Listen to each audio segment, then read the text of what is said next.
Welcome everyone. Wiseman institute of English lockdown के अवधि में एक नई कदम उठाई उन स्टूडेंट्स के लिए जो घर पर बैठे स्टडीज से दूर रहे। इंग्लिश को एक नई वे में प्रस्तुत करने के लिए और स्टूडेंट्स के अंदर इंग्लिश के प्रति जागरूकता फैलाने के लिए उनकी आवश्यकताओं को ध्यान में रखते हुए, एग्जामिनेशन के पैटर्न को ध्यान में रखते हुए, स्पोकन और नॉलेज को भी ध्यान में रखते हुए जो हमने ऑनलाइन क्लासेस की शुरुआत की है, इसका जो रूप हम लोग दिए हैं, आगे के स्टडीज का सूचना अब हम लोग देने जा रहे हैं। जितने भी रूल्स फॉर्मेशन का अध्ययन किए हैं उसका ट्रिकी स्टडीज हम लोग आज देखेंगे। इस ट्रिकी स्टडीज को बेहतर से समझने के लिए सिंपल प्रेजेंट के पिछले जितने भी वीडियोस अपलोड किए गए हैं उसको आप गौर से पढ़ें और लाभ उठाएं। यहाँ देखें, tricky studies and drills plus drills. अब देखें, ट्रिकी स्टडीज यानी कि जितना हम लोग पढ़े हैं उसका एक ट्रिक से अध्ययन करेंगे और ड्रिल्स अभ्यास करेंगे उन प्रश्नों के द्वारा जो कॉम्पिटिटिव एग्जाम में पूछे गए, और तब हमको यह निकालना है कि एग्जाम में क्वेश्चन का पैटर्न क्या होता है और उसका सॉल्यूशन क्या होता है। कभी कभी ऐसा भी होता है कि क्वेश्चन सामने रहते हुए भी और रूल्स की जानकारी रहते हुए भी स्टूडेंट्स उस क्वेश्चन के इरर पार्ट को नहीं पता कर पाते हैं, और जब उनको आंसर बताई जाती है तो वह महसूस करते हैं कि मेरा ध्यान इस पॉइंट पर कैसे नहीं गया। तो सिर्फ पढ़ लेने से ही क्वेश्चन की जानकारी और उस क्वेश्चन के सॉल्व करने के टेक्निक्स की जानकारी नहीं हो पाएगी जब तक हम प्रैक्टिस में उस चैप्टर को नहीं रखेंगे। हम लोग देखे हैं आज ट्रिकी स्टडीज में सिंपल प्रेजेंट में एक फॉर्मेशन बिल्कुल शॉर्ट से हम लोग पढ़ेंगे। जितने भी टेंस का स्ट्रक्चर पढ़े हैं, जिसमें सिंपल प्रेजेंट का form subject plus V1 V5, दूसरा हम लोग subject plus is are am plus noun या एडजेक्टिव, तीसरा subject plus has plus noun. क्योंकि यह अफर्मेटिव स्ट्रक्चर है, इसका निगेटिव क्वेश्चन इंट्रोगेटिव आप देख लेंगे, वह सेंटेंस में आगे हम लोग देखेंगे। लेकिन हम लोग को जो मेन फोकस है कि एग्जाम के प्रश्नों को ध्यान में रखते हुए यह एक चार्ट बनाई जा रही है। इस चार्ट को आप लोग बिल्कुल अच्छी तरह देखें। अब पहला हम लोग इसमें देखे हैं कि जो भी universal truth, any statement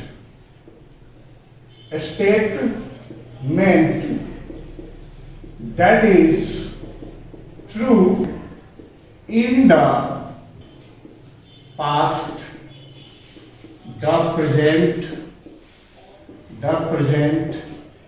and the, ये समझना है। एग्जाम्पल तो हमने बहुत दे दिया है, ये समझना है कि जो यूनिवर्सल ट्रूथ होते हैं सिंपल प्रेजेंट में जाएंगे। कोई भी ऐसा स्टेटमेंट हो जो ट्रू हो, सत्य हो, इन द पास्ट में सत्य हो, प्रेजेंट में भी सत्य हो और फ्यूचर में भी सत्य होंगे, वह सिंपल प्रेजेंट में ही जाते हैं। फिर नेक्स्ट पॉइंट देखें, रेगुलर एक्शंस। वैसे एक्शंस, वैसी क्रियाएं, वैसी एक्टिविटीज जो रेगुलर किया जाता है उसको हम लोग बार बार करते हैं, उस तरह के एक्टिविटीज को व्यक्त करने के लिए सिंपल प्रेजेंट का यूज करते हैं। नेक्स्ट पीस 4,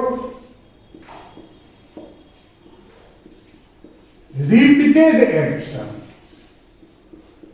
जो एक्शन बार बार रिपीट किया जाता है। नेक्स्ट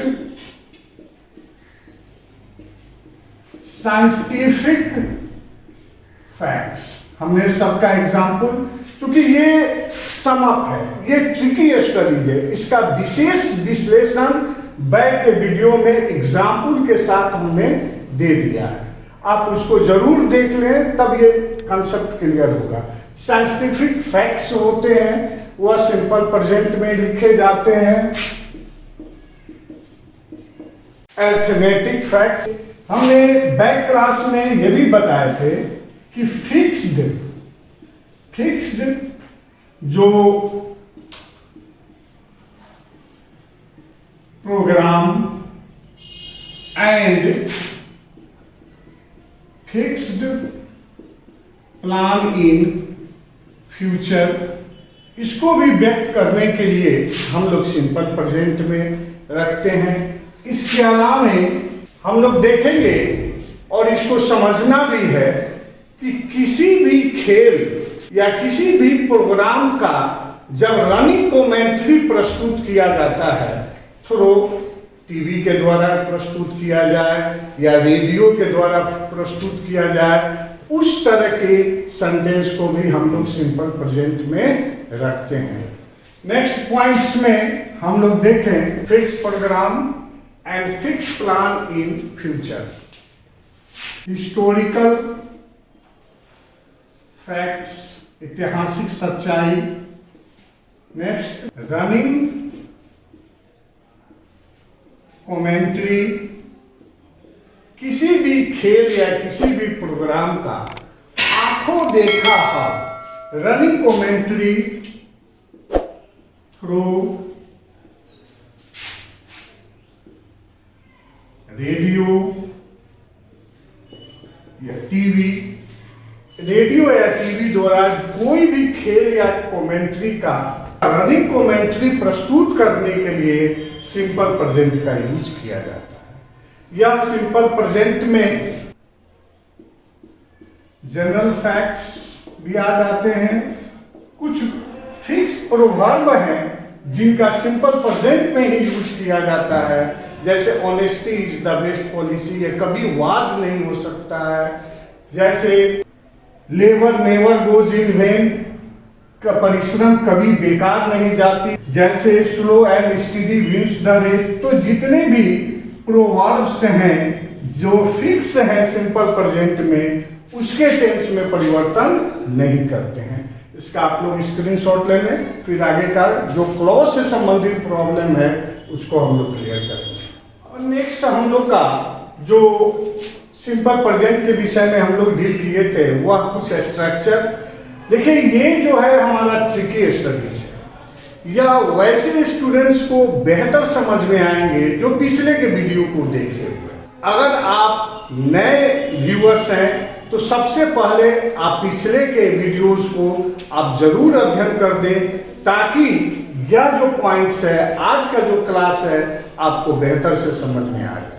जैसे कि नेक्स्ट सिंपल प्रेजेंट का हम लोग पढ़े हैं हेयर या देयर। इसके बाद जो स्ट्रक्चर आते हैं जो टेंस का, वह सिंपल प्रेजेंट में होंगे V1 या V5 प्लस सब्जेक्ट। या हम बताए थे exclamatory sentence beginning with here and there, इसके बाद भी सिंपल प्रेजेंट का यूज किया जाता है।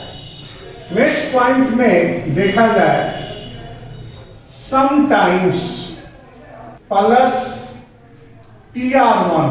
ये चीज को तो एकदम ध्यान में रखना है, जो शॉर्ट फॉर्म है हमने बता दिया है कि सिंपल प्रेजेंट को मान लिए हैं PR1, simple past P1, simple future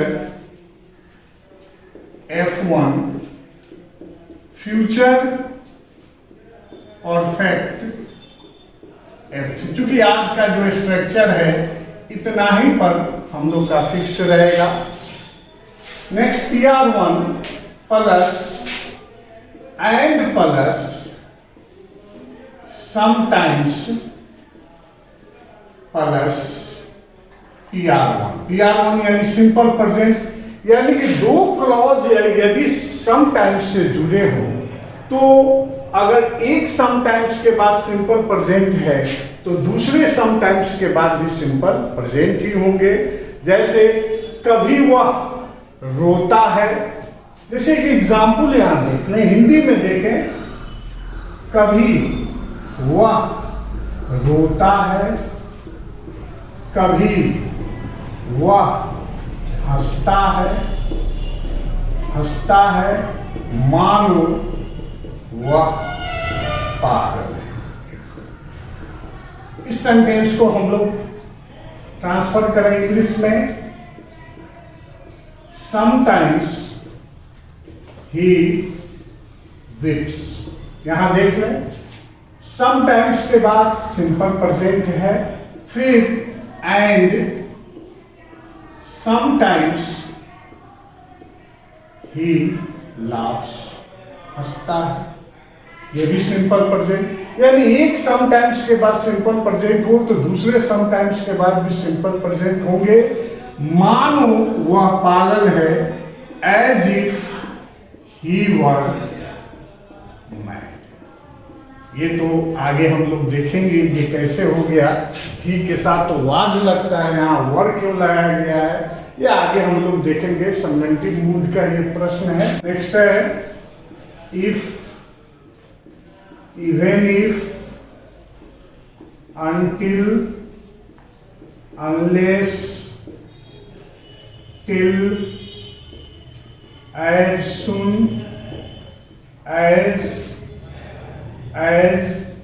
long as, before, after, in case। ये जो कंजंक्शंस हैं इससे शुरू होने वाले क्लॉज और इसके बाद भी क्लॉज, ऐसा हो सकता है कि ये बाद वाला जो क्लॉज है यह शुरू में आ जाए और ये जो क्लॉज है जिसको सबऑर्डिनेट क्लॉज कहेंगे और इसको प्रिंसिपल क्लॉज कहेंगे, ये सबऑर्डिनेट क्लॉज बाद में है। तो इसमें जांच कर लेना है कि एक क्लॉज का टेंस पकड़ना है। अगर इसके बाद वाला क्लॉज जो है ये जो कंजंक्शंस लिखे गए हैं इसके बाद वाले क्लॉज अगर यह PR1 में है, सिंपल प्रेजेंट में है, तो इसके बाद वाला क्लॉज यानी मेन क्लॉज F1 में होगा। इस चीज की हम लोग विस्तृत चर्चा कर चुके हैं।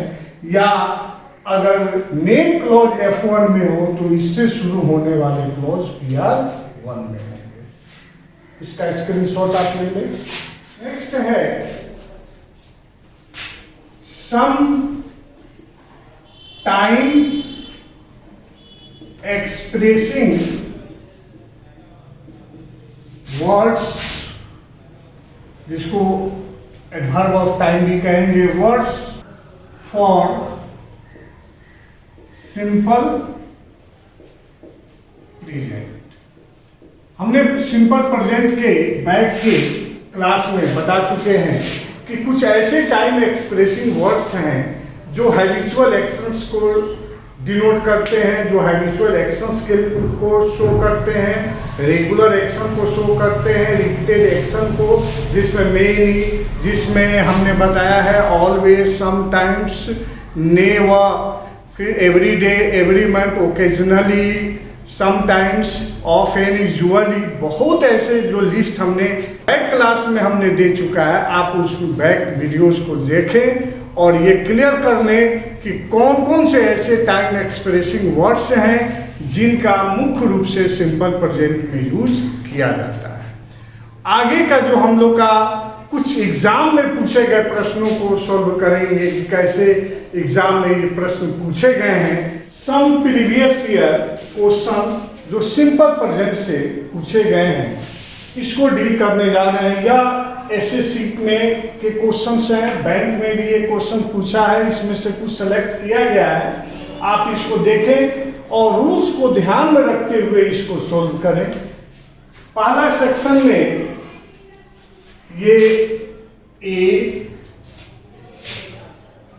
बी सी और जो नेक्स्ट पॉइंट है वह नो एरर, यानी किसी पार्ट में गलती नहीं है। नेक्स्ट ए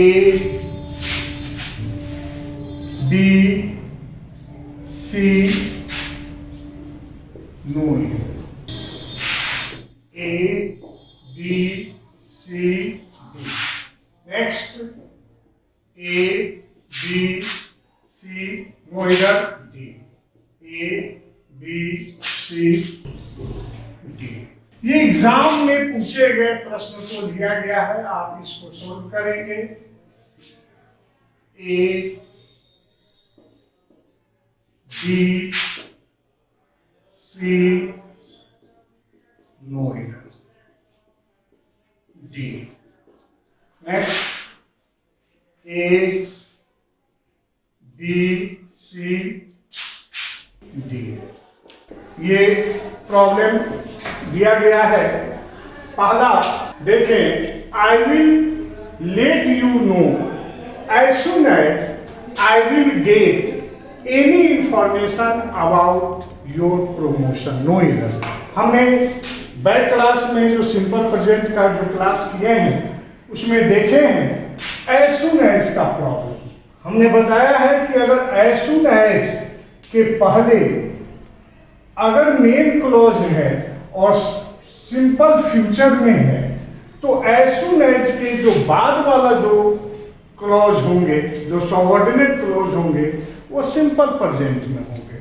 तो as soon as simple future तो क्लियर है। एज सुन एज के बाद ये देखिए विल गेट, यहाँ सिंपल फ्यूचर है, जबकि एज सुन एज के पहले सिंपल फ्यूचर है तो एज सुन एज के बाद वाला जो क्लॉज होना चाहिए सिंपल प्रेजेंट होना चाहिए। यानी कि इस खंड में बी पार्ट में ये गलती है, यहाँ विल गेट के जगह पर आई विल गेट के जगह पर आई गेट होना चाहिए। उसी तरह दूसरे वाक्य को देख लें, यहाँ भी फ्यूचर में है, ये भी दूसरा क्लॉज भी फ्यूचर में है। प्रथम clause when I will be 30, यह फ्यूचर में है और मोस्ट ऑफ माय फ्रेंड्स के शुरू होने वाले क्लॉज भी फ्यूचर में है।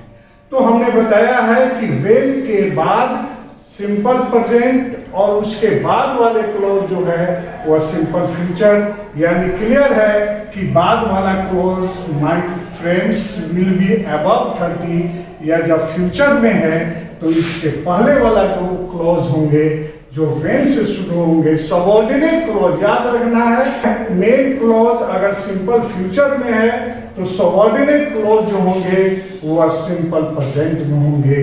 यानी यहाँ पर व्हेन आई विल बी 30 नहीं होना चाहिए, यहाँ पर प्रेजेंट में जब जाएगा तो व्हेन आई एम 30,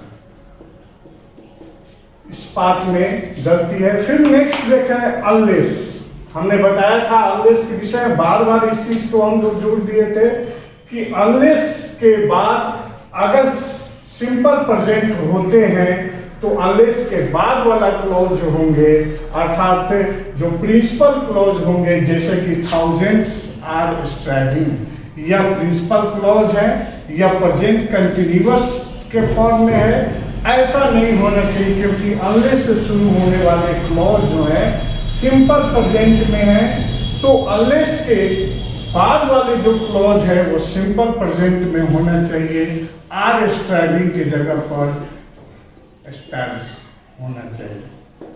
देखिए इस तरह के प्रॉब्लम को सॉल्व करते समय कभी भी कोशिश करना चाहिए स्टूडेंट्स को कि दिए गए वाक्य का हिंदी ना निकालें, क्योंकि हिंदी निकालने के क्रम में समय ज़्यादा लगेगा और प्रॉब्लम्स का सॉल्यूशन नहीं हो पाएगा ठीक से।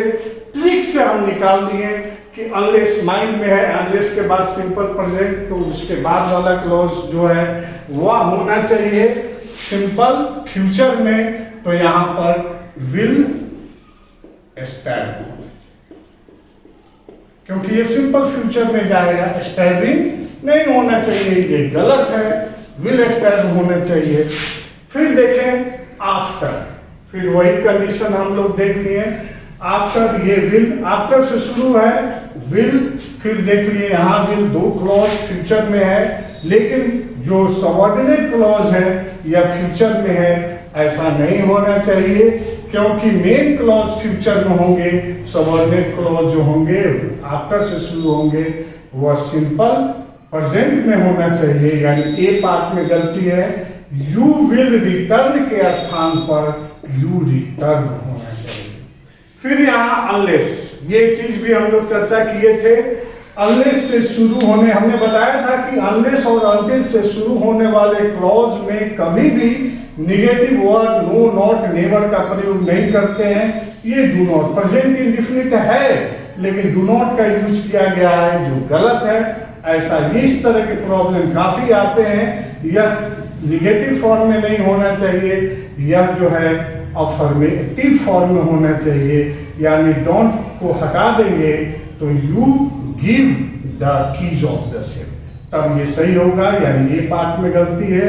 फिर देखें हमने एक लिस्ट दिए हुए थे, प्रेजेंट सिंपल प्रेजेंट को पढ़ाते समय कुछ ऐसे वर्ड्स हैं जिनका प्रयोग जो है सिंपल प्रेजेंट में ही करते हैं, उसमें आईएनजी जोड़कर कंटिन्यूअस फॉर्म नहीं बनाते हैं, उस ग्रुप में एक नो होता है। जैसे हमने बताया था आई एम होपिंग नहीं होता है, ये गलत है क्योंकि इसका कंटिन्यूअस फॉर्म नहीं होता है, यहाँ पर होना चाहिए आई होप। उसी तरह आई एम नोइंग नहीं होना चाहिए, ये एग्जामिनेशन सारे एग्जाम का क्वेश्चन है, आई एम नोइंग नहीं होना चाहिए क्योंकि नो में आईएनजी जुड़ता नहीं है, कंटिन्यूअस टेंस बनाएंगे नहीं, तो होना क्या चाहिए, तो आई नाउ नो और द फैक्ट्स, ये हमारा सही आंसर हुआ, यानी ए पार्ट। इस तरह आप किसी भी कॉम्पिटिटिव इंग्लिश के बुक को ले, उसके प्रैक्टिस सेट को लें और उसमें टाइम एंड टेस्ट चैप्टर निकालें, उसके दिए गए प्रॉब्लम को सॉल्व करें। डेफिनेट आपका प्रॉब्लम ये जो 3-4 क्लास हम लोग का हुआ सिंपल प्रेजेंट का, वह जरूर उसमें से क्लियर होगा। और भी आगे advance studies time and tense में दिए जाएंगे। ये सिंपल प्रेजेंट का आज हम लोग प्रैक्टिस कुछ क्वेश्चंस किए हैं। अगले क्लास में हम लोग चूंकि टेंस को आगे बढ़ाना है, अगले क्लास में हम लोग प्रेजेंट कंटिन्यूअस को देखेंगे, प्रेजेंट कंटिन्यूअस या प्रेजेंट इम्परफेक्ट को देखेंगे, उसका यूज देखेंगे, फॉर्मेशन देखेंगे, उसके क्वेश्चंस देखेंगे। यही हमारी तरीका ही होगी, पहले फॉर्मेशन देखेंगे, यूज देखेंगे, उसके बाद उसके कौन कौन से कंडीशन है यूज करने का, उसके बाद एग्जाम में पूछे गए प्रश्नों को रखा जाएगा। तो हम लोग का नेक्स्ट वीडियो जो चलेगा वह जो है प्रेजेंट कंटिन्यूअस का। Thanks for watching.